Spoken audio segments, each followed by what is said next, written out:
Petula Clark, the iconic British singer, actress, and songwriter, left an indelible mark on the world of entertainment. With a captivating voice, infectious pop sound, and a string of timeless hits like Downtown, Don't Sleep in the Subway, and I Know a Place, Clark has become a beloved and influential figure in the music industry. Join Facts Verse as we present Petula Clark is 90. Take a deep breath before you see her today.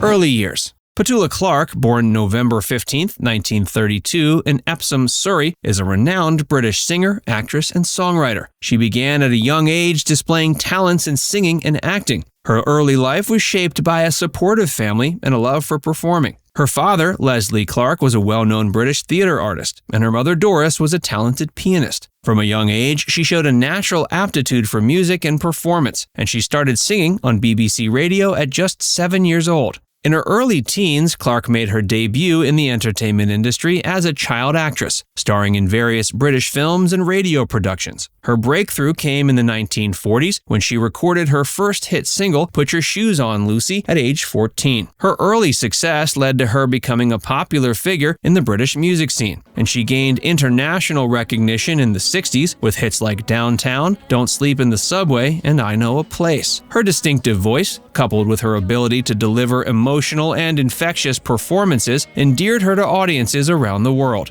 Throughout her career, Petula has explored various genres, from pop and rock to jazz and Broadway musicals. She's received numerous accolades, including Grammy Awards, an Emmy Award, and a CBE for her services to music and entertainment. She's also made a mark in the world of acting, appearing in films, TV shows, and stage productions.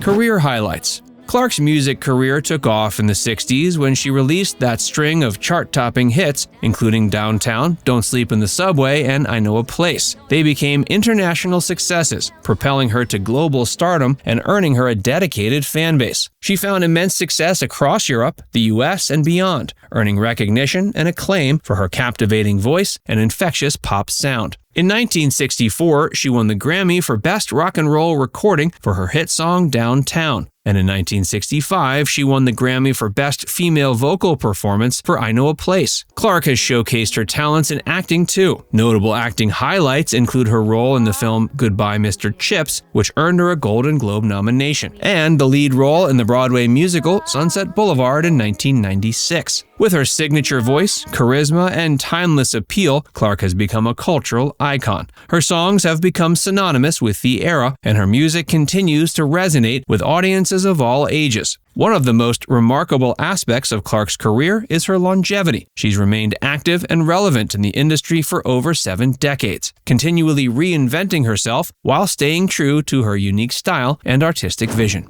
The incident with Harry Belafonte. In 1968, Petula Clark and Harry Belafonte delivered a historic and controversial performance on an NBC television special. The duet took place during a racially charged period in America's history, and the controversy surrounding their performance centered on a seemingly innocent act of physical contact. As they sang the civil rights anthem, On the Path of Glory, Clark spontaneously touched Belafonte's arm during a moment of shared connection. This simple gesture sparked controversy as it violated unspoken racial boundaries and cultural norms of the time. The show's sponsor was Plymouth Motors, and reportedly their head of advertising, Doyle Lott, tried to get the performance nixed and Belafonte banned from the show. Fortunately, he was unsuccessful. The controversy surrounding Clark's touch highlighted the deeply ingrained racial tensions and societal expectations that existed during the era. Despite its innocuous nature, the moment became a symbol of unity and defiance against racial prejudice. Clark's gesture was seen as an act of breaking racial barriers and expressing solidarity in a time of intense racial strife. The performance is also remembered for the powerful message it conveyed, as 2 prominent artists from different racial backgrounds came together on a national platform. Their collaboration symbolized a call for unity and equality.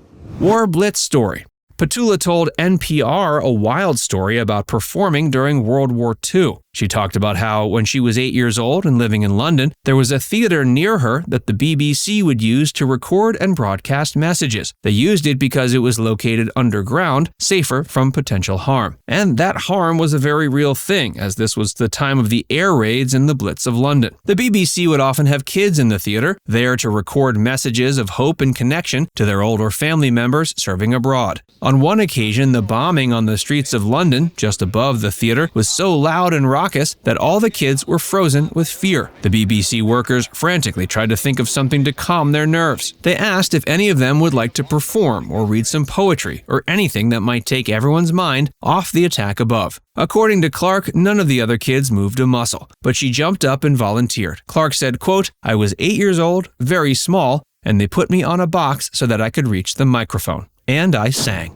The proposition from Elvis. Clark was close friends with star singer Karen Carpenter. The two became friendly originally after meeting at the premiere for the movie Goodbye Mr. Chips. The Carpenters were still an unknown band, not on a record label, but they had snagged a slot performing at the after party. Clark saw something in them and even went so far as to point them out to Herb Alpert. Alpert was impressed and later signed the Carpenters to a record deal. In that process, Clark got to know Karen, with whom she shared a deep bond. This was in spite of the fact that they didn't get to spend a ton of time together. Flash forward to a few years later, when Clark and Carpenter were at the top of the music world. They were hanging in Elvis Presley's dressing room after one of his shows. Elvis took the opportunity to proposition the two of them to have a threesome, but Petula was very protective of Karen, whom she thought of as young and innocent, so she replied a resounding no for the both of them. Elvis dropped the idea, but then reportedly said to Petula, in a playful way, "I'm gonna get you one day." But Clark has always insisted that that particular prediction never came true.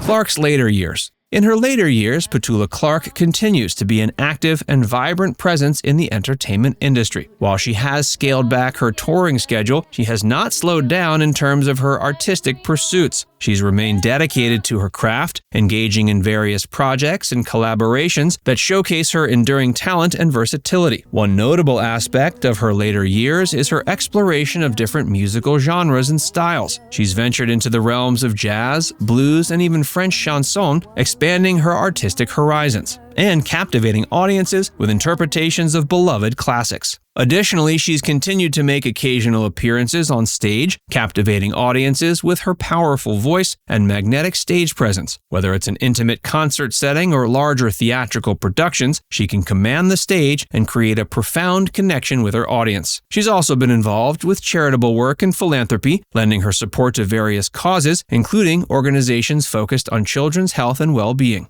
Now it's time to hear from you. What's your favorite memory of Petula Clark? Did you know about the famous incident with Harry Belafonte? Let us know in the comments section below.